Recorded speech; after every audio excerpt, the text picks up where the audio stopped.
बिहार के किसानों के लिए आज एक बड़ी खुशखबरी सामने आई है। लंबे समय से चल रहा आंदोलन आखिरकार रंग ला गया है। संयुक्त किसान आंदोलन के दबाव में अब सरकार झुकती नजर आ रही है और बेतिया राज की जमीन पर कब्जा किसानों को मालिकाना हक देने की तैयारी हो चुकी है। बताया जा रहा है कि वर्षों से जिस जमीन और मकान पर किसान रह रहे थे, अब वो जमीन उनकी अपनी हो सकती है। दरअसल बेतिया राज की जमीन को लेकर किसानों का संघर्ष कोई नया नहीं है।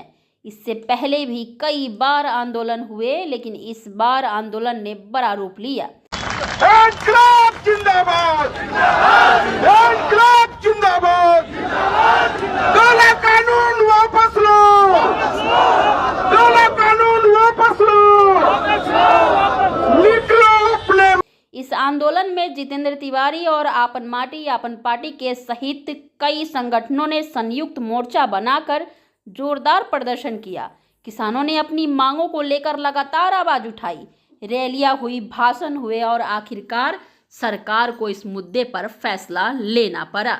अब इस फैसले में सबसे अहम बात यह है, जिन लोगों का 1 जनवरी 1986 से पहले बेतिया राज की जमीन और मकान पर कब्जा है, सरकार उन्हें पूर्ण स्वामित्व यानी कि मालिकाना हक देगी।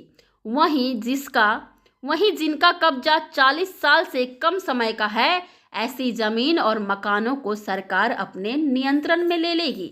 इसकी जानकारी खुद विजय कुमार सिन्हा ने गुरुवार को दी है। इस फैसले के बाद किसानों में खुशी की लहर है। कई जगहों पर जश्न मनाया जा रहा है। वर्षों से अपने हक के लिए लड़ रहे किसानों का कहना है, अब हमारी जमीन सच में हमारी हो जाएगी। हालांकि कुछ लोग इस फैसले से असहमत भी हैं, खासकर वो जिनका कब्जा 40 साल से कम का है।